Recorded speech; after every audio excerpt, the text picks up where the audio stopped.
Hello, कैसे हैं आप लोग। मैं लव कुमार सिंह। आज हम लोग बेबिटी के बारे में पढ़ने वाले हैं। पिछले क्लास से लगातार हम लोग नोमेनक्लेचर कर रहे थे, सिनर्जिक बॉन्डिंग के बारे में बात कर रहे थे, वगैरह वगैरह। मेटल कार्बोनाइल के बारे में हमने बताया कैसे ईएन स्ट्रक्चर के थ्रू हम लोग फाइंड आउट कर लेते हैं। तो आज जो हम लोग पढ़ने जा रहे हैं वो बेबिटी है, वैलेंस बॉन्ड थ्योरी। एक कॉम्प्लेक्स कंपाउंड में हम लोग स्टडी कर रहे हैं क्योंकि बेबिटी का थोड़ा बहुत जानकारी बहुत जरूरी है। और फिर हम लोग आगे चल के हाइब्रिडेशन लाएंगे और फिर आगे चल के हम लोग उसका मैग्नेटिक प्रॉपर्टीज भी देखेंगे, मैग्नेटिक मोमेंट भी देखेंगे। तो valence band theory, valence bond theory describes करता है overlapping of atomic orbitals. Atomic orbital क्या होता है? एटॉमिक ऑर्बिटल जो आप S, P, D and F आप देखते हैं, इसी को कहा जाता है एटॉमिक ऑर्बिटल्स। क्लियर है? अब जरा देखो, कहा गया है कि ये डिस्क्राइब करता है ओवरलैपिंग ऑफ एटॉमिक ऑर्बिटल। लेकिन हमको तो ये मालूम होना चाहिए कि ये जो एटॉमिक ऑर्बिटल्स है, ये कौन से एटॉमिक ऑर्बिटल्स होंगे? जिसके पास अनपेयर्ड इलेक्ट्रॉन होंगे वो वाले, या जिसके पास अनपेयर्ड इलेक्ट्रॉन नहीं होंगे वो वाले। तो हमेशा ध्यान रखना होगा कि एटॉमिक ऑर्बिटल जो होगा बीबीटी में, वो होंगे जिनके पास अनपेयर्ड इलेक्ट्रॉन होता है। लिखा गया ना इन दिस थ्योरी, ये atomic orbital should be contain unpaired electron in valence shell. Outer most shell में जो अनपेयर्ड इलेक्ट्रॉन प्रेजेंट होगा एक एटॉमिक ऑर्बिटल का, वो दूसरे एटॉमिक ऑर्बिटल के जो आउटर मोस्ट सेल में जो अनपेयर्ड इलेक्ट्रॉन होंगे उसके साथ वो ओवरलैप करेंगे, बॉन्डिंग बनाएंगे, कोवलेंट शेयरिंग करेंगे, है ना। इसी को हम लोग ओवरलैपिंग कहते हैं। अब ओवरलैपिंग अलग अलग तरीके का हो सकता है कि ओवरलैपिंग जो ऑर्बिटल का हो वो एक ही एक्सिस पर होता हो। ऐसा भी हो सकता है जो ओवरलैपिंग हो तो खरा खरा ही ऑर्बिटल ओवरलैप करता हो, ऐसा करता हो ओवरलैप। तो दो टाइप का ओवरलैपिंग होता है। अगर एक ही प्लेन में होता हो, एक ही प्लेन में एक्स है तो एक्स पी पर होता होगा, तो हम कह देंगे वो एक्सियल है। अगर एक एक्स है और दूसरा वाई है तो 90 डिग्री एंगल बन रहा हो तो हम कहेंगे वो लेटरल ओवरलैपिंग एग्जिस्ट कर रहा है। लेटरल से हमेशा पाई बनाएंगे और एक्सियल से हमेशा सिग्मा फॉर्म करेंगे। कैसे फॉर्म करेंगे वही मैं बता रहा हूं। In this theory, one atomic orbital containing unpaired electron overlaps with another atomic orbital containing unpaired electron। यानी एक एटॉमिक ऑर्बिटल के पास जो अनपेयर्ड इलेक्ट्रॉन प्रेजेंट होंगे वो दूसरे एटॉमिक ऑर्बिटल के अनपेयर्ड इलेक्ट्रॉन जो वैलेंस सेल में प्रेजेंट होंगे उसके साथ ओवरलैप करके सिग्मा और पाई बॉन्ड। और atomic orbital should be properly oriented. अगर आप px लेते हैं तो दूसरा px लेना पड़ेगा, अगर py है तो दूसरा py लेना पड़ेगा। इस तरीके से प्रॉपरली ओरिएंटेड होना चाहिए। टाइप्स ऑफ ओवरलैपिंग या टाइप्स ऑफ जो शेयरिंग होता है वो दो टाइप का होता है। एक को कहते हैं एक्सियल और दूसरे को कहते हैं लेटरल। एक को एक्सियल कहते हैं और दूसरे को लेटरल कहते हैं। अब आगे मैं आपको बताता हूं कि एक्सियल और लेटरल में कैसे सिग्मा और पाई का फॉर्मेशन होता है। एक तो आप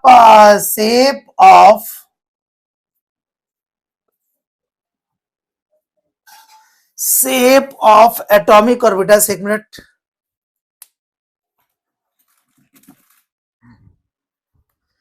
शेप ऑफ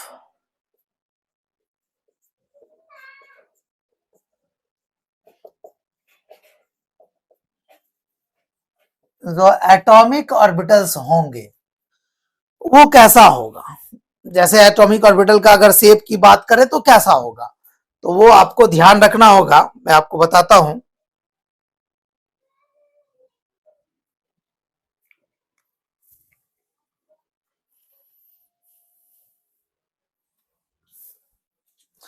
एटॉमिक ऑर्बिटल में बड़ा सिंपल सा चीज है, आप पढ़े होंगे एटॉमिक स्ट्रक्चर में, आपको बताया गया होगा कि एक एस ऑर्बिटल होता है और जो एस ऑर्बिटल होता है उसका जो शेप होता है वो एस्फेरिकल होता है। एस्फेरिकल होता है। क्या होता है? एस्फेरिकल, ऐसा शेप होता है। क्लियर हो गया? अब जो पी ऑर्बिटल होता है, जो पी ऑर्बिटल होता है पी में आपको मालूम होना चाहिए कि 3 ऑर्बिटल्स होते हैं और इसका जो शेप होता है वो डम्बेल होता है, डम्बेल इस तरीके से होता है, यही है डम्बेल। और पी ऑर्बिटल में 3 ऑर्बिटल होते हैं, एक को पी एक्स, एक को पी जेड और एक को पी वाई कहते हैं। जो पी एक्स है, एक्स एक्सिस पर अगर डम्बेल एग्जिस्ट करेगा तो हम उसको पी एक्स कहेंगे, और अगर वाई एक्सिस पर डम्बेल होगा तो हम उसको पी वाई कहेंगे, और अगर जेड एक्सिस पर डम्बेल होगा तो हम उसको पी जेड ऑर्बिटल का शेप कहेंगे। तीसरा होता है डी एटॉमिक ऑर्बिटल का शेप डबल डम्बेल होता है, डबल डम्बेल होता है। जरा देखो, डी में डबल डम्बेल का मतलब है ऐसा, ये है डबल डम्बेल, है ना। अब देखो डी में जो होता है वो 5 ऑर्बिटल्स होते हैं, एक को कहा जाता है डी एक्स वाई, एक को कहा जाता है डी वाई जेड, एक को कहा जाता है डी जेड एक्स, एक को कहा जाता है D X two Y two, और एक को कहा जाता है डी जेड टू। अब इसमें अलग अलग है, डी एक्स वाई है, डी वाई जेड है, डी जेड एक्स है ना। तो अब आप बताइए कि हम D X Y, D Y Z, D Z X का कैसे शेप लिख पाएंगे। हम यहां से आपको बताते हैं।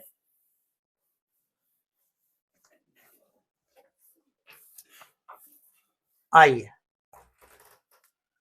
ये जो आपका डी एक्स वाई है, डी एक्स वाई है, ये एक्स एक्सिस है और ये आपका वाई एक्सिस है। एक्स वाई है, ये नॉन एक्सियल ऑर्बिटल होता है, ये नॉन एक्सियल है। फिर आप डी वाई जेड का ले लो, आप इसको वाई मान लो और इसको आप जेड मान लो, ये डी वाई जेड हो गया। ये एंगल है यहाँ का 45 डिग्री हो गया, पूरा 90 डिग्री है और हाफ हो गए 45 डिग्री। ये भी नॉन एक्सियल है, ये भी नॉन एक्सियल ऑर्बिटल है। अब हमारे डी जेड एक्स रह गए, डी जेड एक्स, ये आपका एक्स मान लो, ये एक्स है आपका, और ये आपका जेड है।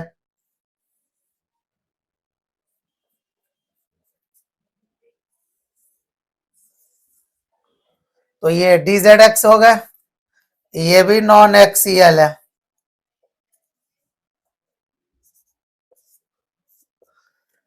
है ना।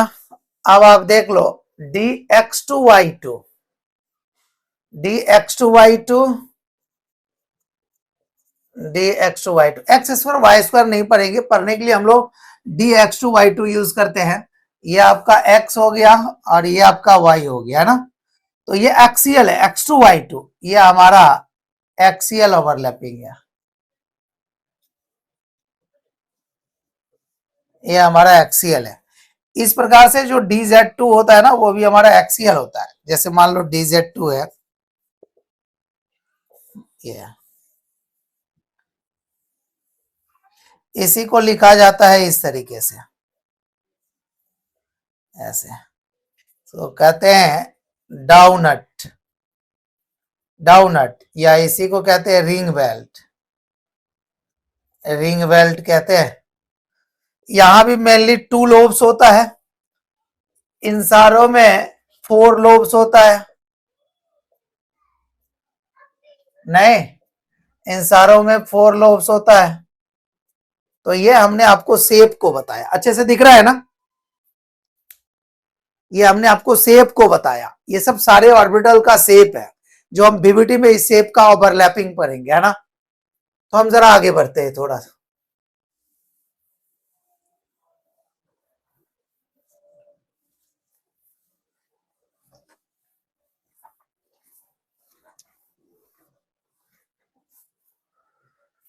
हाँ बात है, यहाँ हम लोग पढ़ते हैं।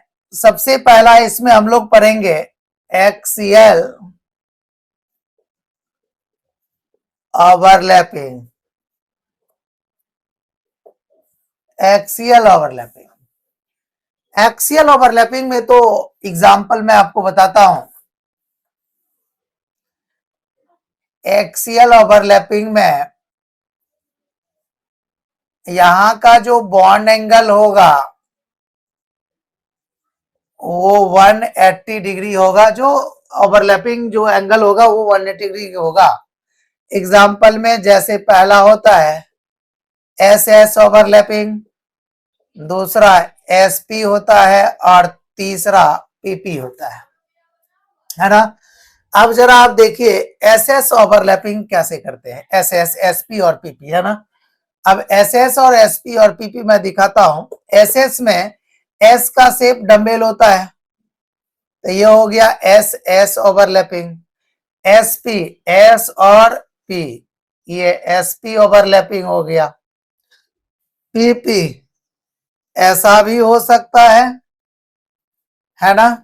और इसी को हम लोग ऐसा भी दिखा सकते हैं, ऐसा भी दिखा सकते हैं, दोनों सेम बात है। और एक आपका यही पी को ऐसा और ऐसा भी दिखा सकते हैं, है ना। तो इतने टाइप का एग्जिस्टेंस है, इतने टाइप का एग्जिस्टेंस है। देख लो, ये हमारा, ये हमारा और ये हमारा, ये सब एक ही एक्सिस पर कर रहे हैं, है ना। इसलिए यहां जो बॉन्ड एंगल है वो यहां भी 180 डिग्री है, यहां भी 180 डिग्री है, यहां भी 180 डिग्री है।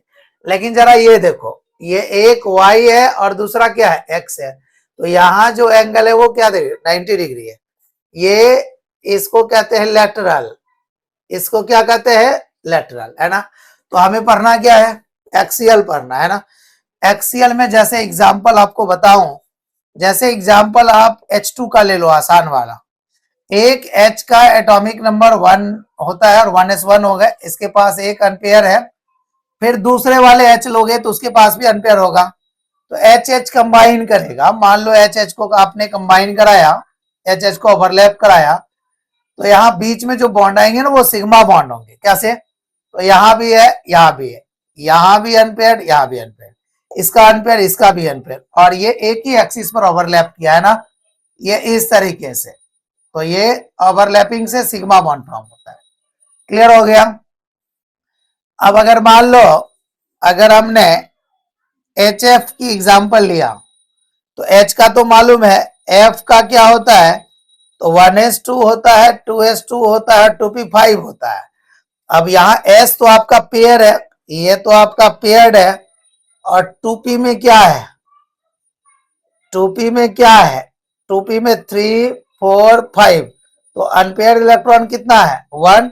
और p का तो आप सिर्फ जानते हैं कि डम्बेल होता है, तो यहाँ डम्बेल है और यहाँ क्या है, स्फेरिकल है। तो स्फेरिकल और डम्बेल कंबाइन करेगा, ये स्फेरिकल हो गया, और यहां पर आपका डम्बेल कंबाइन किया, तो इस तरीके से एक ही एक्सिस पर कंबाइन कर रहा है, ये ऐसा कर रहा है। तो डम्बेल कंबाइन किया, यहां भी सिंगल ओवरलैपिंग। जहां जहां सिंगल ओवरलैपिंग होगा हम कह देंगे कि वो हमारा एक्सियल ओवरलैपिंग हो रहा है और वहां से सिग्मा बॉन्ड का फॉर्मेशन हो रहा है। क्लियर है। अब हम आपको लैटरल ओवरलैपिंग की तरफ लेके चलते हैं। आप हमेशा लैटरल ओवरलैपिंग में जो होता है, अब हम लोग लैटरल ओवरलैपिंग की बात कर लें। लैटरल ओवरलैपिंग, अभी जो हम आपको बताए वो हमारा जो था, वो हमारा अभी इससे पहले जो हम बात कर रहे थे वो हमारा कौन सा, वो हमारा था एक्सियल ओवरलैपिंग। अभी जो हम बात कर रहे हैं वो लेटरल ओवरलैपिंग है ना। तो जरा आप देखो कि लेटरल ओवरलैपिंग में कभी भी, लेटरल ओवरलैपिंग में एस ऑर्बिटल कभी भी लेटरल ओवरलैपिंग पार्टिसिपेट नहीं करता है, पी ऑर्बिटल करता है। तो आप एक बात बताओ, पी ऑर्बिटल हमने ले लिया, मान लो एग्जाम्पल में, मान लो पी वाई और पी वाई ले लिया है ना। अब पी वाई ले लिया, तो अब पी वाई को दिखाना है। तो जरा देखो तो, अब मान लो कि ये हमारा पी वाई हो गया, तो ये हमारा पी वाई है, ये हमारा एक पी वाई है, और ये आपका दूसरा पी वाई है ना। ये ओवरलैप करेगा। अब ओवरलैप किया तो ये एक्स है, और ये जो आपका ओवरलैप किया ऐसा, और ये ऐसा, तो ये साइड वाइज ओवरलैपिंग है। कौन सा ओवरलैपिंग है? साइड वाइज ओवरलैपिंग है। और साइड वाइज ओवरलैपिंग क्या देता है? पाई। और इससे पहले जो हमने पढ़ा उसमें क्या था? उसमें इस तरीके से था ना कि ये जो दोनों पी था वो एक ही एक्सिस पर ओवरलैप किया था, ऐसा, जिसको हम लोग इंड टू इंड ओवरलैप कहे थे। जिसको क्या कह रहे थे? इंड टू इंड ओवरलैप कह रहे थे। ये सिग्मा बॉन्ड बना रहा था, और ये कौन सा बॉन्ड बनाया? पाई। तो जो सिग्मा बॉन्ड होगा वहां ग्रेटर ओवरलैपिंग होता है। वहां क्या होता है? ग्रेटर ओवरलैपिंग होता है। और ग्रेटर ओवरलैपिंग से कौन सा बॉन्ड बनाता है? स्ट्रॉन्ग बॉन्ड बनाते हैं, है ना। और जो पाई बॉन्ड होता है वहां वीक ओवरलैपिंग होता है। वो हमारा वीक बॉन्ड बनता है ना। अगर हम बात करें, अगर हम बात करें ओवरलैपिंग स्ट्रेंथ का, ओवरलैपिंग स्ट्रेंथ का अगर हम बात करें तो क्या होगा? पी पी का ज्यादा होगा, फिर पी एस, और फिर क्या होगा? S S. पीपी में ग्रेटर ओवरलैपिंग होगा, बड़ा वाला शेप है तो पीपी में स्ट्रांग होगा तो ग्रेटर ओवरलैपिंग होगा, इसलिए जो सिग्मा बनेगा यहाँ का स्ट्रेंथ वहां क्या होगा? ज्यादा होगा। बॉन्ड लेंथ कम होगा, स्ट्रेंथ ज्यादा होगा, है ना।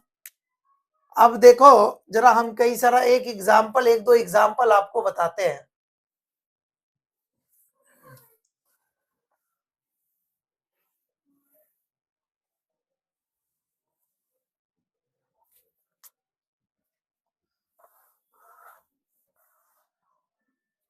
अब थोड़ा हम हाइब्रिडाइजेशन पढ़ाते हैं, ठीक है, तब हम आपको शेप के बारे में बताएंगे, थोड़ा ज्यादा क्लियरिटी आएगा। अभी आएगा नहीं क्लियरिटी। आइए, हाइब्रिडाइजेशन। ये जो है ना, ये intermixing, intermixing of two और मोर, टू और more atomic orbitals having almost equal energy. Intermixing of two or more atomic orbitals having almost equal energy is known as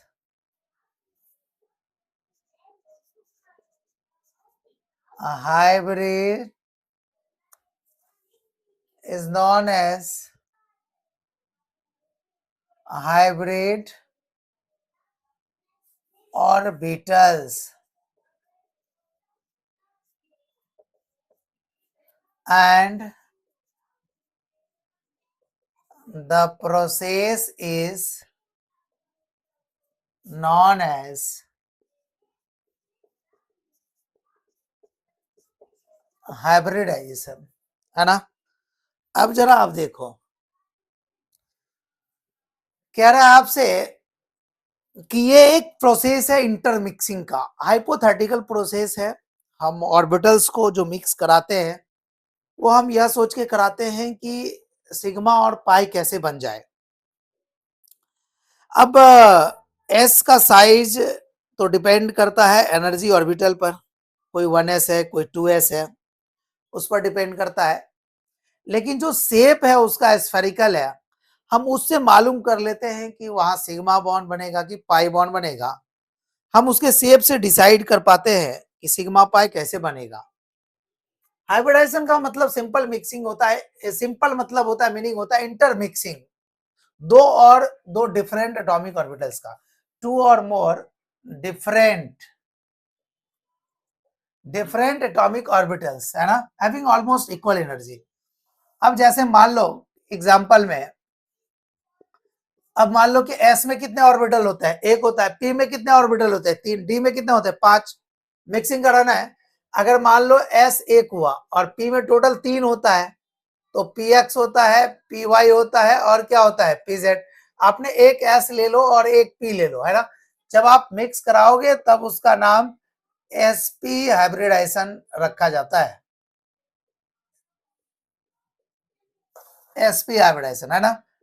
अब मान लो कि अगर एक s लिया हमने, s तो हमेशा एक ही होगा और s अवेलेबल होना चाहिए, एक होगा और वो हमेशा होना चाहिए।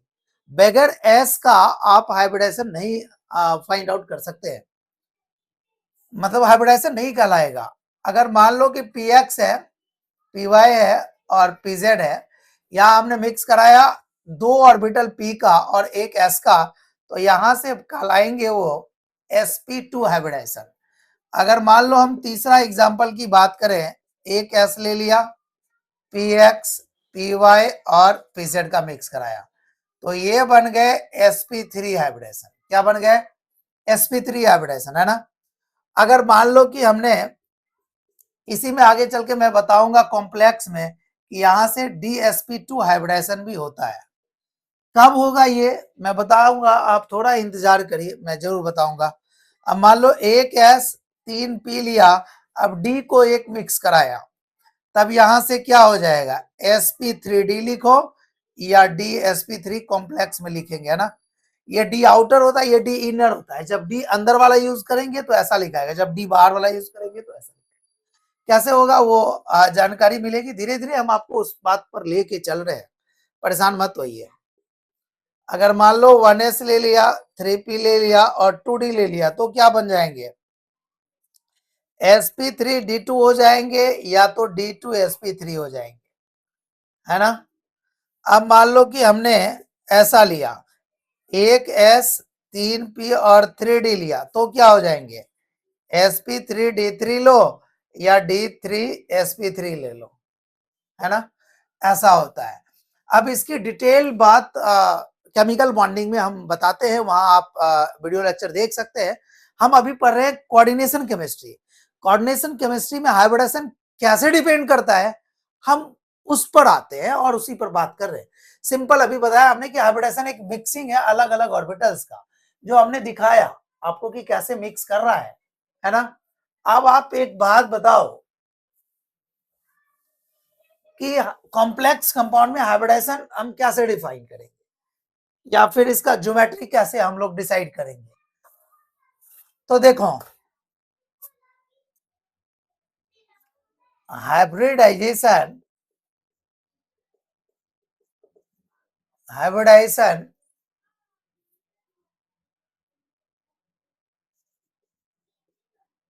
predicts the hybridization predicts the structure of structure of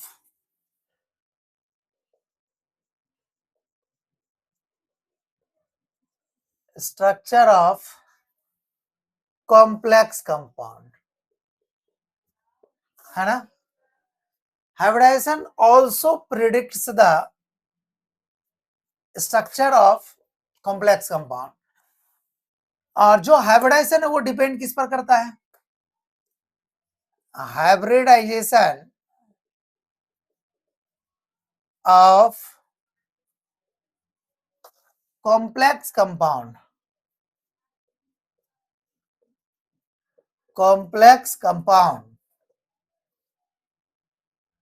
is decided by number of coordinate bond form, number of coordinate bond formed with CMA, central metal atom, that is coordination number, that is coordination number. अगर आप मान लो if coordination number अगर हमने आपको मान लो कि 2 ले लिया, कोऑर्डिनेशन नंबर कितना ले लिया हमने? 2 ले लिया। इधर आप कोऑर्डिनेशन नंबर लिखो, कोऑर्डिनेशन नंबर लिख लो, इधर आपका लिख लो एंगल, या फिर आप इधर स्ट्रक्चर लिख लो, स्ट्रक्चर, और यहां लिख लो बॉन्ड एंगल। अब आप बताओ अगर हमने कोऑर्डिनेशन नंबर 2 ले लिया तो स्ट्रक्चर क्या होगा? और हाइब्रिडेशन कहाँ चले गए? और यहां लिख लो हाइब्रिडेशन। तब उसका हाइब्रिडेशन क्या होगा? एक एस मिक्स क्या होगा और एक पी, एस पी हाइब्रिडेशन कहेंगे। उसका स्ट्रक्चर हमेशा लीनियर होगा और बॉन्ड एंगल 180 डिग्री होगा। अगर मान लो कोऑर्डिनेशन नंबर 3 हमने लिखा, अब लीनियर कैसे होगा? लीनियर कैसे लिखेंगे? तो मान लो यहां हमने लीनियर कैसे लिखा, जैसे ये मेटल है और लिगेंड्स है, हमने ऐसे लिखा, ये लिगेंड्स लीनियर हो गए। बॉन्ड एंगल कितने डिग्री हो गया? 180 डिग्री हो गया, है ना? तो ये आपका लीनियर हो गया। अब जरा आप देखो, अगर मान लो कि कोऑर्डिनेशन नंबर हमने 3 ले लिया तो हाइब्रिडेशन कितना होगा? एक एस और 2 पी, sp2 हो जाएंगे।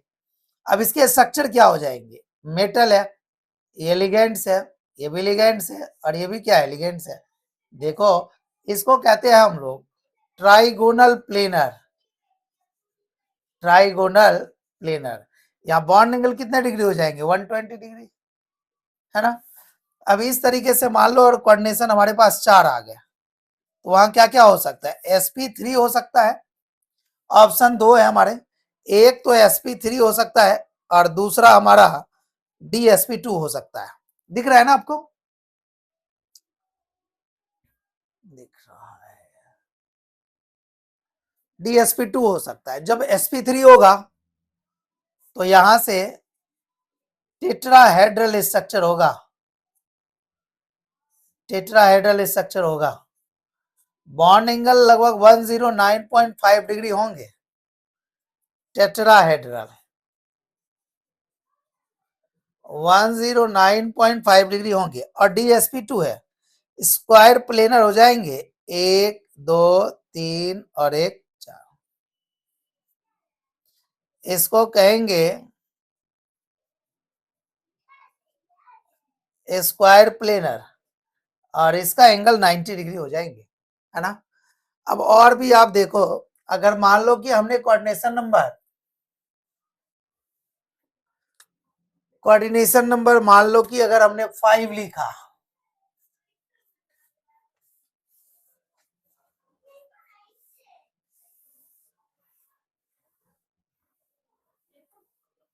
अगर मान लो कोऑर्डिनेशन नंबर है, हाइब्रिडाइजेशन है, और यहां आपका स्ट्रक्चर है, और यहां आपका बॉन्ड एंगल है। अगर मान लो कोऑर्डिनेशन नंबर हमने 5 लिखा है तो हाइब्रिडाइजेशन क्या हो जाएंगे? sp3, s तो मिक्स करेगा एक, और p टोटल 3 करेगा, तो 4 तो हो गए। अब d में एंट्री करना पड़ेगा, sp3d, sp3d को या dsp3 को, बात एक ही है। अब स्ट्रक्चर क्या हो जाएगा? 5 हो गए, तो 5 का मतलब है ट्राइगोनल, ये देखो ट्राइगोनल ही हो गए, और बाई पिरामिडल हो गया, है ना?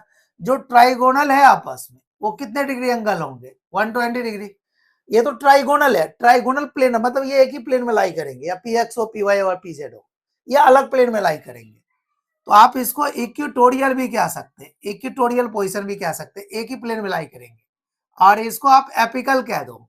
एपिकल मतलब ये एक्सियल है, यानी ये और ये अलग प्लेन में है, और जब ये और ये अलग प्लेन में होगा इसका मतलब अलग अलग प्लेन में 90 डिग्री एंगल बनेगा, यानी एक जो एंगल बनने वाला है वो 90 डिग्री। तो यहाँ दो एंगल बने, एक 120 और एक 90 डिग्री एंगल, है ना। इसका स्ट्रक्चर नेम हो जाएंगे ट्राइगोनल बाइपिरामिडल हो गया। क्लियर हो गया। अगर मान लीजिए कोऑर्डिनेशन नंबर हमारे 6 हो गए, 6 हो गए, तब क्या लिखेंगे, sp3d3 या sp3d2 sp3d2 या d2sp3 लिखेंगे, है ना। ये क्या हो जाएंगे, ऑक्टाहेड्रल हो जाएंगे कॉम्प्लेक्स। 1 2 3 4 5 और 6। ये देखो ऐसा है। ये कैसा, मान लो एक बुक्स ले लिया आपने, सपोज करो एक बुक्स ले लिया, बुक्स ले लिया, बुक्स ले लिया, 1 2 3 4, एक इधर एक इधर एक इधर एक इधर है, एक ऊपर ले लिया और एक नीचे ले लिया। इस फॉर्म को हम लोग ऑक्टाहेड्रल कॉम्प्लेक्स कहते हैं। मतलब इसका जो शेप होता है वो ऑक्टाहेड्रल होता है। तो भाई आप देखो जरा, ये स्क्वायर में है तो 90 डिग्री हो गया, ये भी तो 90 हो गया ना, इससे ये भी 90 हो गए और ये भी 90 हो गए, है ना। हर कोई 90 बना रहा है, तो यहाँ पर ये भी आपस में 90 है, ये भी आपस में 90 है, सारा 90 है ना।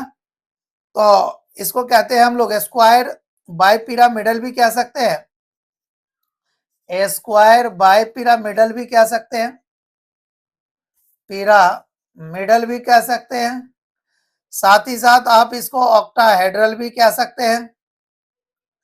और इसके सारे बॉन्ड एंगल कितने होंगे, 90 डिग्री होंगे। क्लियर हो गया। 7 नंबर, अगर मान लो कोऑर्डिनेशन नंबर 7 है, तब क्या हो जाएंगे, sp3d3 हो जाएंगे या d3sp3 हो जाएंगे, है ना।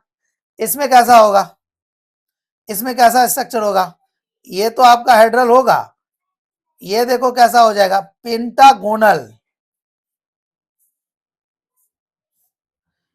ये पेंटागोनल, पेंटागोनल का मतलब ये आपस में एक ही प्लेन में होंगे, मतलब 72 डिग्री, और ये इससे 90 डिग्री, यानी 72 और दूसरा क्या हो गया 90।